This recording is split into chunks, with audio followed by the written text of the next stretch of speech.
be here. Happy to answer any questions, and we're just going to kind of jump right in, as Kelly and I had talked about before, and we just have a list of questions we're going to go through. We're going to ask each other. Feel free to jump in and ask us any questions as we move forward. We're just going to get right to it. Right, Kelly? Sound good? Absolutely. That's okay, good. Do you want to do a quick introduction as well before we get started? Sure. I'm Kelly Fry. I'm out of the Castle Rock office. Kim introduced us as being really smart women, and Nikki maybe. I don't know about how smart I am, but I'm always willing to give it a good shot. So I think the first thing that Nikki and I were going to kind of talk about was what our daily routine looks like and how we go about things. So I'll let Nikki go ahead and start that, and then I'll answer after her. So I was having a hard time because if I went from one side of the house to the other, I got pulled in 10 different directions with the kids being home. I'm actually really lucky because all of my kids are older. My baby's in 6th grade and my oldest is in college. So they're all sitting from home doing their own thing, which has been awesome. But for me, I have to have my shoes on.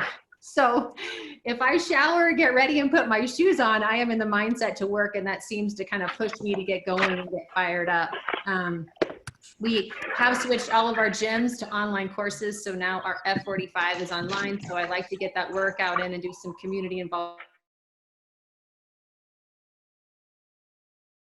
Actually this week, because I think as time's gone on, and this has gone on a little bit longer, it's hard to stay motivated and it's hard to stay focused on a daily routine, because now those Netflix shows and spending time with your kids who might be finishing earlier in the day is grabbing at me. So we just started a quarantine checklist, and we're having a competition each week on whoever has the most points gets a little gift box. And I'm sure you guys have seen all those all over the internet, but we are one of those suckers that got drawn into it. And so now we have a checklist, and I don't know, can I share my screen, Kim? Can I do yeah, that? you can, and I'm going to show you guys something too. So go ahead, Nikki. Go ahead and share. Okay, so we started this. And hold on, I'm so sorry, you guys. Here. So this is our quarantine checklist, and it just kind of gives points for each thing that you accomplish each day, like a birthday video, check your pipeline, check in with our office admin. Great. If you do a video message, if you update like 20 total contacts, if you add some people to your pipeline, if you take on a virtual listing appointment, virtual buyer's appointment, if you have a closing, if you write an offer, if you get an offer accepted, those are different points. And then we have some life points down here for reading, because I think mindset's key, and exercise, and complete morning routine, which means you literally have to shower for that one. But that's kind of our checklist, and I'm real excited to kind of get that going for us and moving forward, because I think it does motivate us. It does give us something to do. And I think the distractions are coming in right now. So that is my routine. What's yours look like, Kelly? I'm not quite as organized as you are. I'm a pretty regimented person anyway, so I make tons and tons of lists, and I always have. So one of the things that I've really noticed is, and we've all been in sales probably for a really long time, and we've all been working for a really long time, but always before, in any situation, I have been able to work harder, work longer, contact more people, make more money, period. I mean, you just have to put in the hours or get more regimented. So this is the first time ever in my professional life that doesn't work. Working longer hours, contacting more people isn't making the difference that we're all looking to make right at the moment. So I've kind of changed my daily routine in that I don't think calling anybody and asking for business at this point in time is benefiting us. Nobody wants to hear that from us. And I've been taking on some really different tasks. I don't know how many of you have used Slydial. Slydial is a program that you can put in up to 10 numbers at a time, and I did 180 calls. So you can put 10 numbers in at a time, you record a message. Hey, it's Kelly from RE/MAX. Just want to check in, see how you're doing, see if you need anything. I know it's a really strange time. Call me back if you have time. If not, no big deal. And I sent that out to 180 people over the period of 3 weeks. And I got 3 listing appointments and 2 buyers off that phone call. And they called me. So this is one of the big things and it goes directly to their voicemail. That's the key to Slydial. If the phone never rings, it just leaves them a message. And that has really done a lot of good for my business because they came to me for advice instead of me calling them and asking them if they were thinking about selling, if they're asking for a referral, etc. So that's become really a big part of my daily routine, is finding a different way to contact people and not sell them when I contact them. Nikki, have you done virtual listing presentations yet? We have. So I didn't know what Zoom was before this whole thing started. And we actually were in the process of revamping our whole listing presentation. It's been 5 years and we needed to update the look of it. And so it's been nice because we could incorporate all this new virtual that we're offering as well. And Zoom has made it really easy to go through all the documents. In fact, to present a CMA, I'm a 2-appointment listing presenter. So usually I'll go the first time in tour and then I'll send in the CMA for the second one. Man, it's been great to go through comps and CMAs with both buyers and sellers virtually. It's been a game changer for us. What about you, Ms. Kelly? It has, and I'm embracing the technology more than I ever have. I've never done Zoom until this last little period of time. The first time I did it wasn't good, to say it nicely, but I've gotten a lot better. The virtual stuff is really, I mean, we're all going to have to move into this virtual realm eventually. I know that's coming in the future, so this has kind of forced our hand on it. But the listing presentations are really nice because they're very interactive. The only thing I think we're really missing in the listing presentations is people are omitting the faults in their house. They can take you on an entire tour, they show you everything, but they don't show you the torn up carpet in the corner or the leak in the ceiling. So I think that's the big thing we have to watch in these listing presentations is, you know, damage to the homes that we might not get to see, that we don't know about, and they aren't necessarily disclosing that.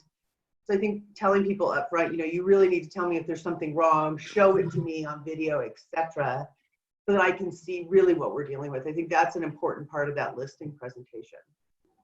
I agree. Yeah, that's well stated. And I do think even with, this is Kim, sorry, even with the new announcement that Polis gave us yesterday, which I'm still a little cautionary about, guys, because we really don't have all the information. It was a press conference. And so, you know, he talked actually about strict precautions, which we don't know what those are until they outline them. But I think that even with this safer at home, my take is that you're going to still have some people that may still want to or need to, because they're at-risk people, work more virtually. It's very possible. So it's good to get a sense and a feel for what you're doing on video, on Zoom. And, you know, Chris Rattay, a couple of weeks ago, we had him speaking with us at the office. And one of the things he said is, you know, remember that it's good enough. It doesn't have to be perfect. It's good enough, because you can get stuck in trying to make something perfect and then get it done. So good enough, folks. Absolutely. Yeah, the one thing I thought would launch and it didn't was virtual staging. So while you're at home and you're waiting, you know, let our stager walk through your home and we'll kind of start that whole process of virtual staging. Nothing. Cricket. No, I think I thought that was brilliant on your part. I saw Lisa, one of her team members and partners. Lisa is really brilliant at staging. And I got to tell you, I saw that and I thought, wow, what a great idea to help somebody really stage something out. I'm surprised it didn't take off. well, maybe I should have done a little bit more follow-up with it. But I think honestly though, I think if we do kind of send like a soft approach again and maybe another one, I just think it was too much. I think people just had so much on their plate, and the idea of even prepping their home right now with homeschooling going on at the kitchen table and everything else is just, it was just too much. It was just too much. Yeah. I think there might be a financial concern to that too. I mean, I know that I've spent some pretty serious time going through my marketing pieces. Some of those things have been in place 5, 6, 7 years. I'm paying monthly or I'm paying every mailing, and I've never received a single thing off of them. So I really went through it. And I think the virtual staging is the same thing. There's a lot of money involved in virtual staging and things they need to put out. And I think people are very concerned right now about their finances. They're backing off. They check in here. Wanted to let you. Speaking of marketing, guys, I thought I'd share with you, if I could, ladies. Susie Origin sent me this, and it was a mailing piece that she sent out. And I thought it was clever for the time, and especially Nikki saying, hey, you know, we're kind of all like getting cabin fever. I don't know if you saw our recent Facebook post that we did as a company about cabin fever. It was darling. But I think this would be good even beyond that. And let me just, there we go. Look at this. It's a magnet for your refrigerator.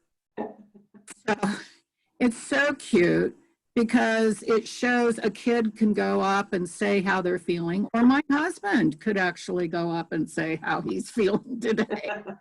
And then I could stay away from him when he's in a bad mood. I thought it was very clever. She got a lot of really good comments on this. For sure. And it was just smart. It's going to be a keeper. It's going to stay up there a long time on the refrigerator, guys. A long time. Love that. Thanks for sharing that. That's awesome. Yeah, and I'll post out on the chat where she got it. Okay. Okay. That'd be awesome.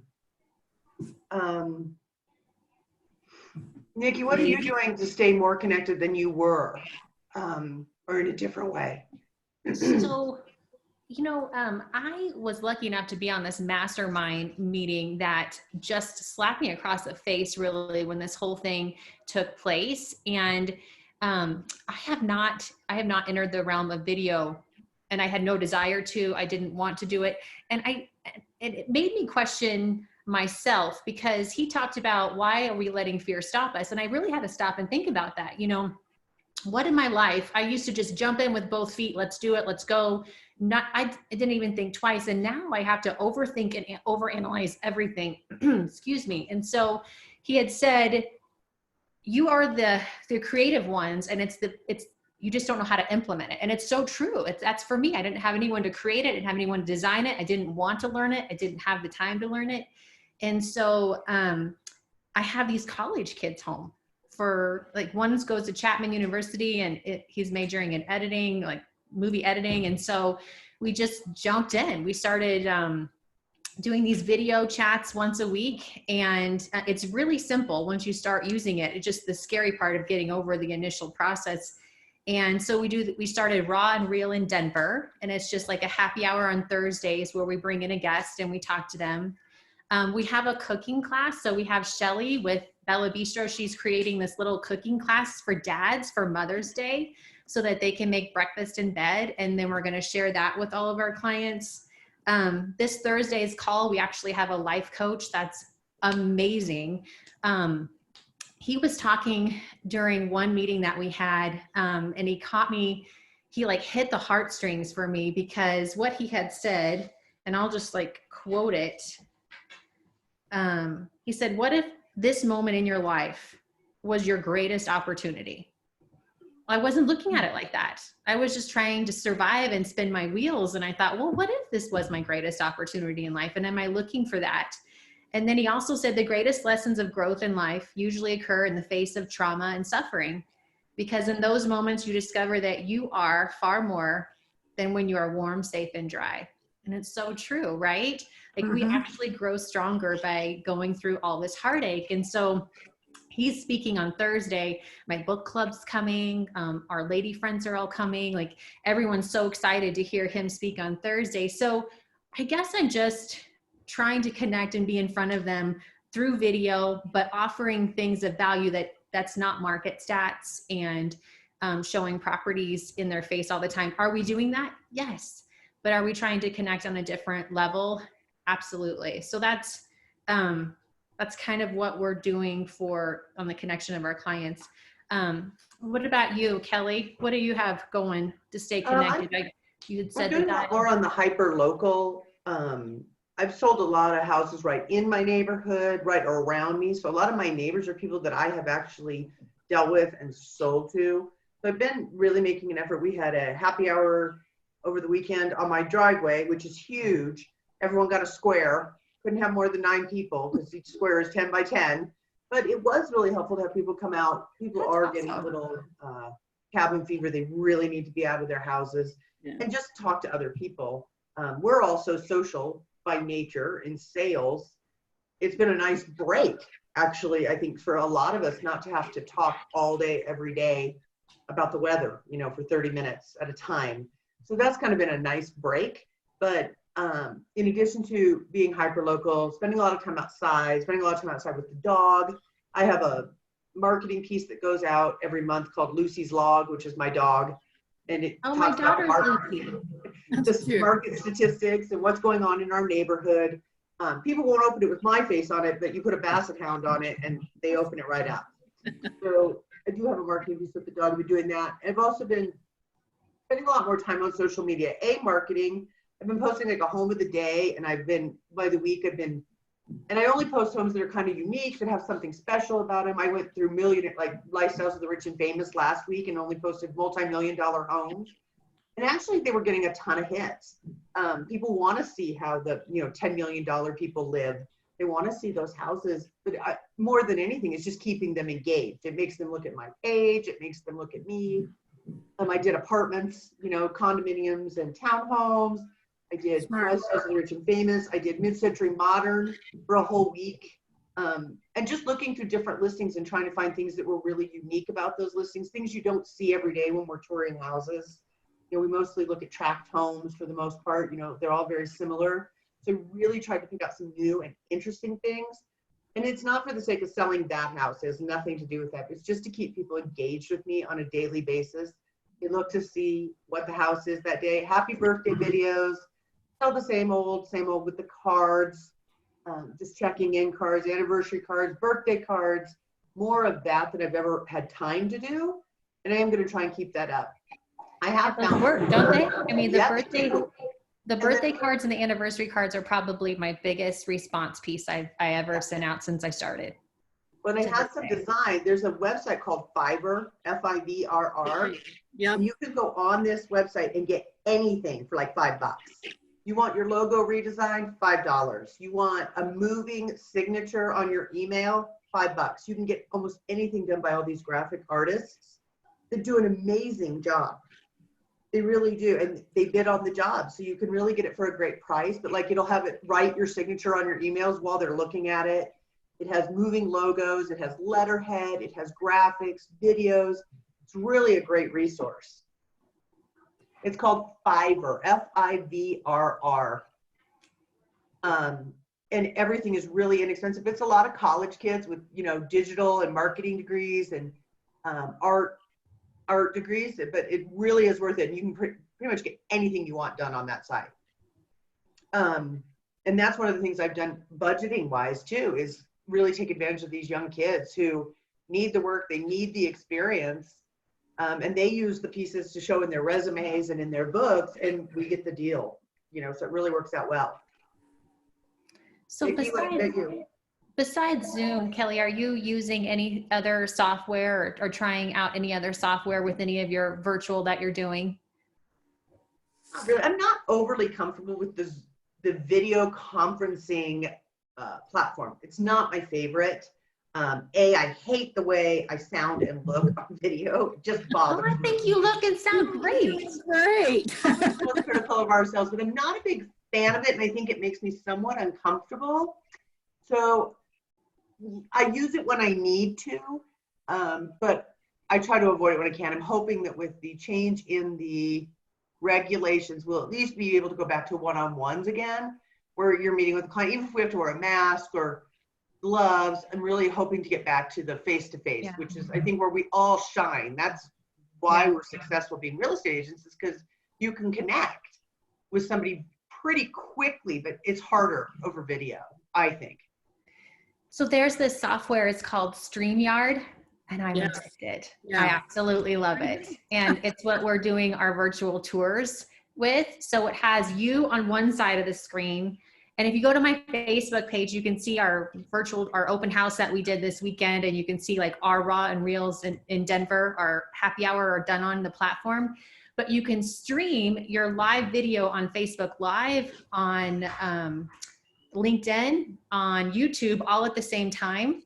And it's just cool because you can also stream. So if you have a guest, you can stream live on their account and your account, or you can just create like save the date type on your page, and then when you go live, it launches within that save the date, and then your guests can share it. Kind of depends on how techy they are. You have to have Google Chrome as your browser to use it. That was the only hookup with it. So That sounds wonderful. it is so cool, you guys. And what's even better about it is that as you're talking, right? So the homeowner was giving us the tour and the agent was on the screen guiding them and talking as they were going through the house, right? And but as the comments come up, you can choose which comments go across the bottom. So it shows the person with the comment and their face real big, and then it shows the question that they have or the comment that they have. So if it says like, we really like that pink color, we'll put that on the bottom of it during the tour. It makes it real interactive with your audience, and it looks so professional, but yet it's super easy. So I really like StreamYard. And if anyone here is a professional, would love to talk to them about it, because we're kind of just, I would consider myself a mediocre user, and I would like to, know a little bit more about that. Well, and that's interesting that you brought up StreamYard, Nikki, because that's what LLC is using for a lot of the live videos that they're doing. Oh, really? Yeah, so the Good Morning with Nick Bailey that runs Tuesday mornings, they use StreamYard for it. So yes, it's a new program that's really good. Now, Dyke Ryder had a question, guys, back a little bit. I'm sorry. She wants to know what you're using for birthday and anniversary cards, or are you writing your own? Now, I will say, thank you, Kelly, for sending me a very nice thank you note. That was appreciated. So she is right. She is out there doing her notes because I got one. So, so what are you guys doing? Are you handwriting? What are you doing? I go to the dollar store and I buy greeting cards, actual happy birthday greeting cards and happy anniversary greeting cards, and thank you notes. I use a pretty standard form. I have Remax thank you notes and I have some other basics, but I handwrite all of them. I think people can tell when they're not, and I think it matters. I do. I think that personal contact matters. Nikki? Our office admin preps our anniversary cards each month and our birthday cards. So they're sitting on our desk at the end of every month for the following month. And it's cool because she'll put the date that, like, how many years is their anniversary. So she'll put a little sticky note, 7 years, 8 years, whatever it might be. And I only do personal notes on the inside. I love talking about what their house looked like when they bought it and bringing up all those old memories, but I'm quirky like that. I can almost even remember the lockbox code of their house when they bought it. So it's strange. Not so sure I would remember all of those anymore, but yeah, when you make it personal, I think that's why I get such a great response on it. I think the years is important too. 7 years in your home, 5 years in your home, because it does show that it's you writing it. I do think the consistency of that, the personal note thing is important. Very. There's a couple questions that Kim had prepped about pricing. That might have changed at this point, right? Yeah. She had read some questions about pricing and if we've seen the pricing change based on COVID and the protocols of that. I think more on the houses in the market. Nikki, what do you think up north with that? So I'm a stats geek and I absolutely love Megan Aller stats, and the Denver Board of Realtors stats are amazing and they comfort me. So we're still at, if you look at the 500,000 and lower price range, we're still at 0.9 months worth of inventory on the market. And so the ratios are about the same. So I would say what we're telling our clients right now is, at this time, unless your house is immaculate and showing ready and doesn't need staging, your values X to Y, usually in the spring we'll say list at Z. And if your home is amazing in a highly desirable area, we'll still say that, list at Z. But for the most part, your values X to Y. Right now, we're just telling them to list at X to Y.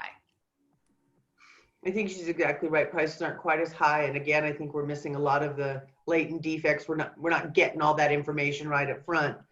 I kind of have a little concern about that as we go forward. Hopefully inspectors are being very thorough in what they're doing, because it could kind of come back to bite us a little bit. Price-wise, I agree with Nikki. I don't think we're getting the highest prices that we have, and there were so many withdrawals in the market kind of about 2 weeks into this kind of thing. I think we're just starting to see the COVID-based sales now.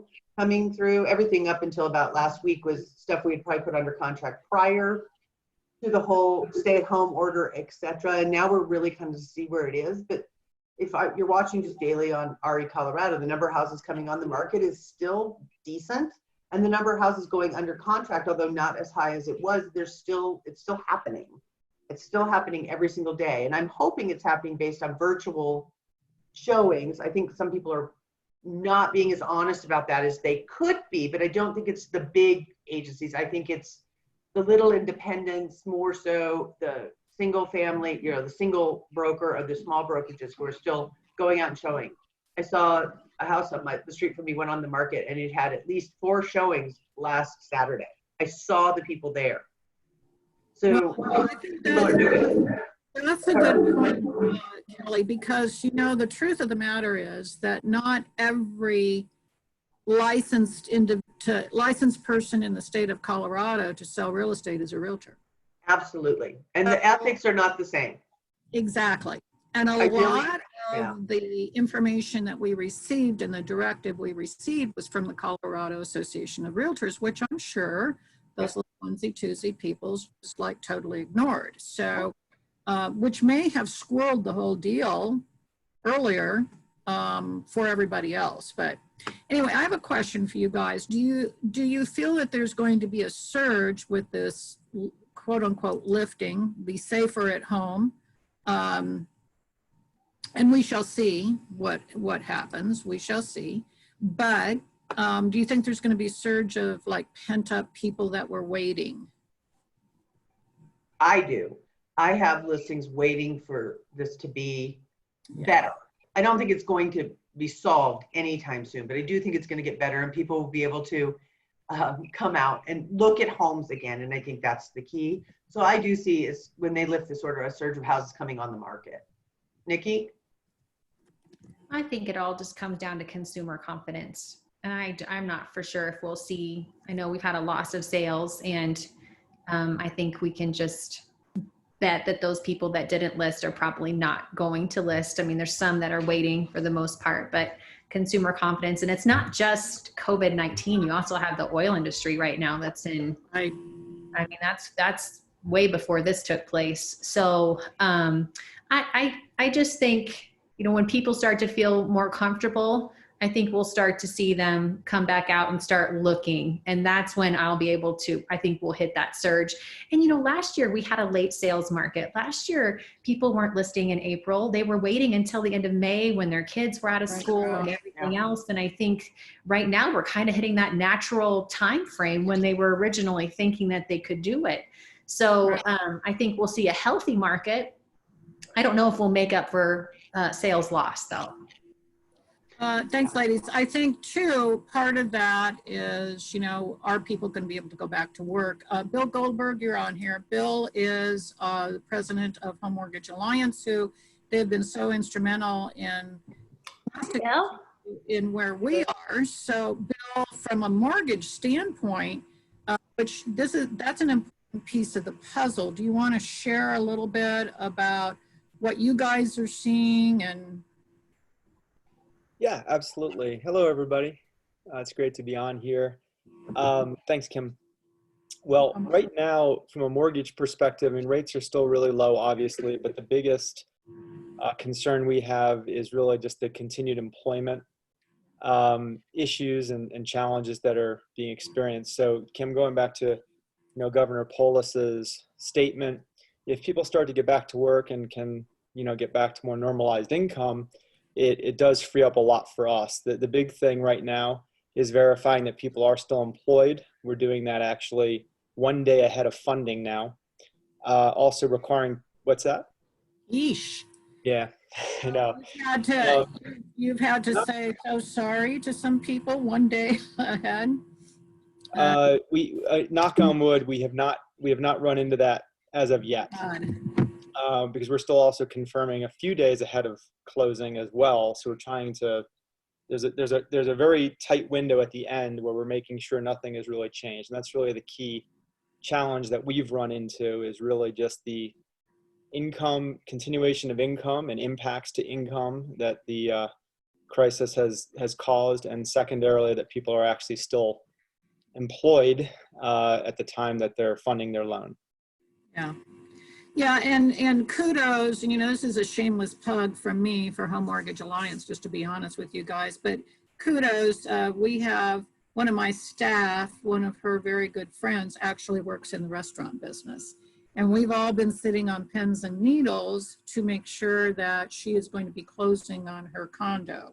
And kudos to our loan officer in our office who has assured that she's going to get through and have the keys to her house. When is it closing, Bill? I can't remember. Isn't it in the next couple of days? Yeah. Yeah. I mean, it was scary times because she, that restaurant is shut down except for to go and delivery. And she, Dina made sure that she made it through. So, give your LOs a chance is what I would say. Give them everything that you can. Because right now, I think, and to Bill's point, your lenders, your loan officers are, and because Stearns is private money, they're going to be important. They're very important in the scheme as this goes forward. So, Kim, one thing bringing back, Nikki, you mentioned opportunity. And, I was going to ask you guys this because many of you think they're going to be the same number of licensed, licensed real estate practitioners out there from when we started this? Do you think it's going to be the same or less? Less? I think the ones I want to leave are going to stay, and the ones I don't want to leave are going to leave. Yeah. So what that does is create somewhat of a void, right? An opportunity. So, it's kind of who's going to fill the void? Is it you guys that are going to fill the void? I mean, I think that's a lot of the mindset that you have to have. Absolutely. I think a lot of the people who were 1 and 2 deals a year, people to earn their vacation, et cetera, are going to have stopped. You had to really keep working during this whole thing and keep it up and hard in order to get through this period of time. They weren't doing that when we went into this. So the chances that they're going to come through it on the other side, I don't think are high. And I do think that leaves a lot more opportunity for us. I mean, the pie is always the same size. It's just who gets the bigger piece. Right. Yeah, and it's nice to be the leading edge and be the competition that everybody's chasing. And that's kind of how I look at our realtors and where they are and how they've engaged and improved over this time. So, ladies, back to you. Sorry to butt in there. I have a quick question for Bill on the lending side. Have you guys seen an increase in applications? Because I think that would be a good indicator of when we're going to start to see our market pick back up again, or when loan applications start going. It's a great question, Nikki. We have seen a lot of refinance applications, and those continue to stay really strong. Rates are still in a good place, but on the purchase side, it has definitely slowed down. I'm trying to think this past week, and we're still seeing locks. So what's interesting about that is there are, people who are under contract and where we have, it's just the follow through of the transaction. So I watch locks and applications, but to be very frank, our purchase applications have definitely dropped. They're not pacing where we would normally expect, obviously, this time of year. Sure. Well, let us know when they go back up so we can fast. Yeah, no kidding. Okay. I will. I mean, I think that's, that's it's a very important indicator, as you're saying, and so it's something we're keeping a close eye on. And I will definitely let you guys know when we start to see that turn back around. Awesome. I appreciate it. Don't you have a special offer for first responders? Yes. I thank you, Kim. I appreciate that. I think, in the context of the current health crisis, we have launched I guess you could say a special, but for first responders, we're actually taking $1,000 off of closing costs. So definitely want to make sure we're showing gratitude to those folks that are really in the line of fire and putting themselves in harm's way. And so if you have folks that you've been talking to and that, whether that's a refinance or a new purchase, that's something that I wanted to make sure everybody was aware of. It's a really good deal for those individuals. And so thanks for bringing that up, Kim. Appreciate it. Welcome. And what other questions do you have for us? Or, I mean, the pricing, we've kind of gone through the questions that you had on your list. Are there other things that people are doing that are different that maybe they want to share? I shall unmute you all. Don't everybody go crazy at one time, and identify yourself, please, as you ask. Amanda Eastwood. What do you, I've got nothing. Well, I saw your little box just light up in yellow. I thought you were going to ask a question. Well, it's probably because the dogs are sitting at my feet making noise, and as soon as someone makes noise, you come up. I love it. So I have a question. We're supposedly moving forward to the safer, right? What are you taking from the stay at home and can it continue to do in your business? You know, we went to the chairman, and I talked about this at on our last summit that we had. We went to the chairman in Titan Diamond, whatever award, or elite retreat or whatever. And I took away so many points. It was probably one of the best ones I had been to in a long time. I had kind of given up on some of that stuff. And one of the ideas was this gentleman had a campaign that he did that was 1 million pennies. And so we were going to launch for a foundation here in Denver, a 1 million coins campaign. And we were going to put jars in Old Town and have everyone bring in their loose change and then donate it all and have First Bank involved and have this big fundraiser. Because 1 million pennies is 10,000. I think 1 million quarters is 250,000. So it's a simple concept, but it can you can have good money from it. And so when this all took place, we put it on the back burner. We decided not to do it. But then in talking with those that are in charge of the foundation, this is actually a time where they really need it. And it goes to mortgage and rental assistance. And so we created this viral campaign on the same note where we asked those at home to count the number of coins and donate the total amount to the foundation and then challenge 3 other people.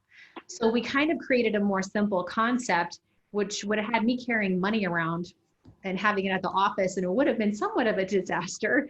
And it simplified things, but it did make me look out of the box a little bit and get more people involved in my community. So until the end of May, we're calling out a different group each day. We're on day 2. We just started yesterday. And the StreamYard, I will continue to use that moving forward. Hands good. Love the virtual open house tours. And then just the kind of like the weekly, we'll probably go to monthly meetings, but, or monthly guests, but the weekly guests has been key. So we'll definitely be taking that with us. A lot of stuff. I mean, someone lit a fire and I needed it. I really needed it.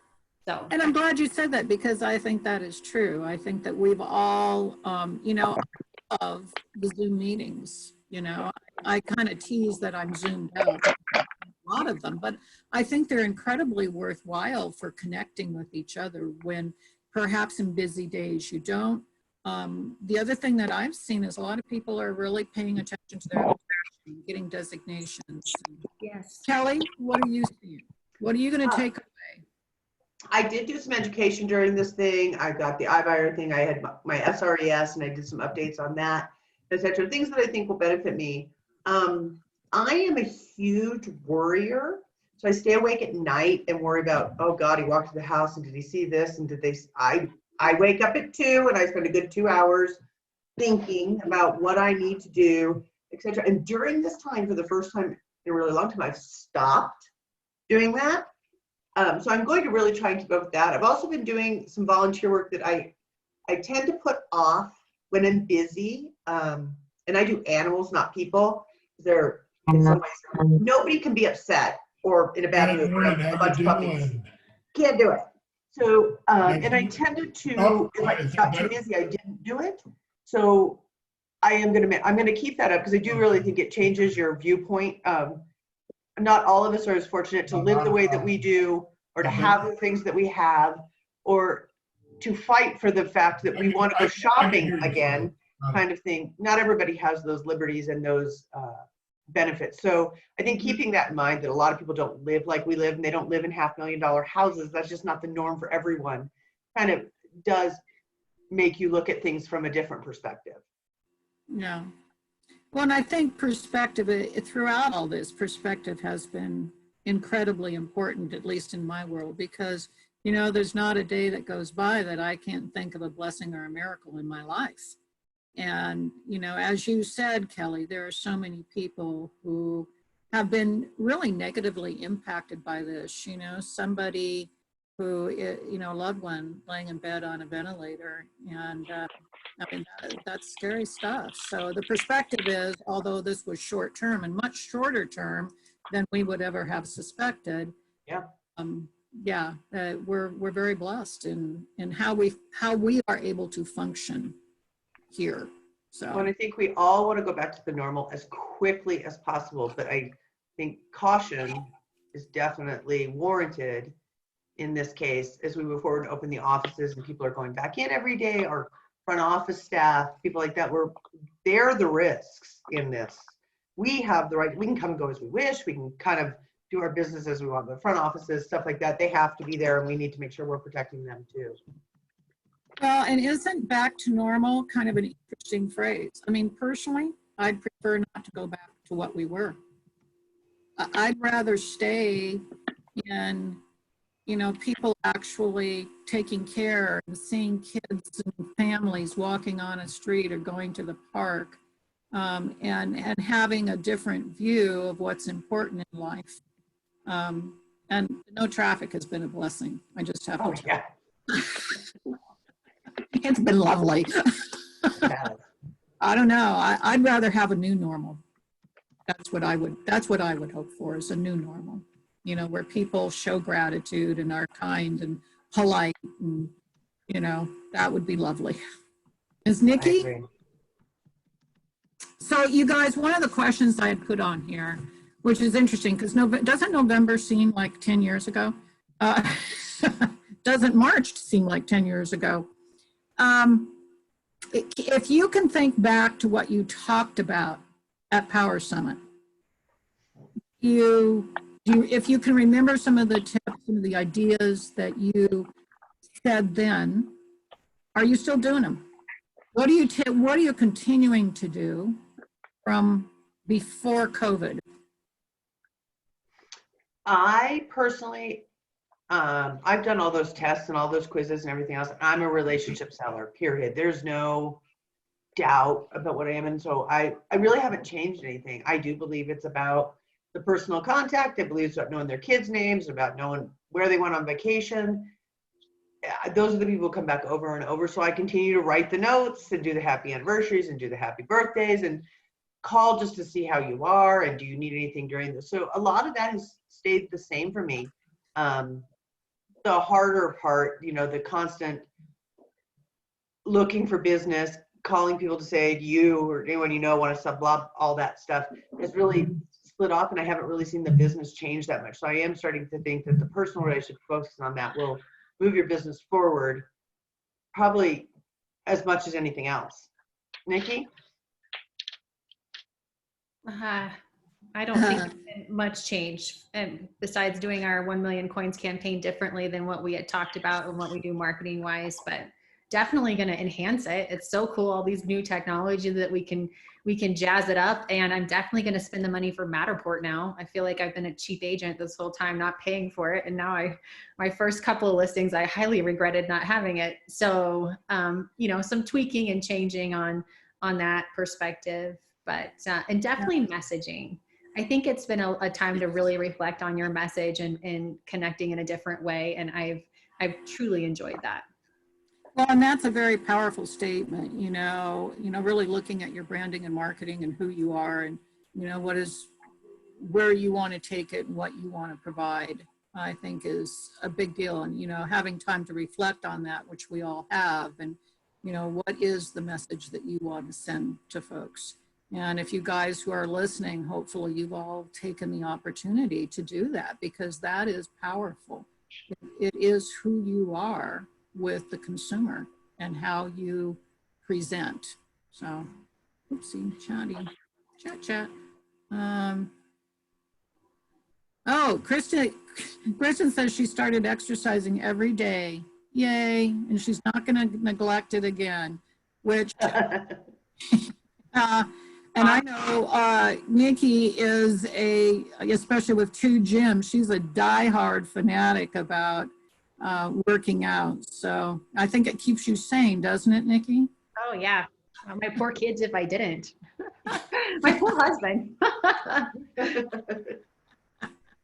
Yeah, it's so funny. I just saw something the other day because I walk, and it talked about how walking changes your endorphins and changes your mind, so that when you're in a bad mood or you're stressed, just getting out and taking a 15-minute walk outside, it so changes everything.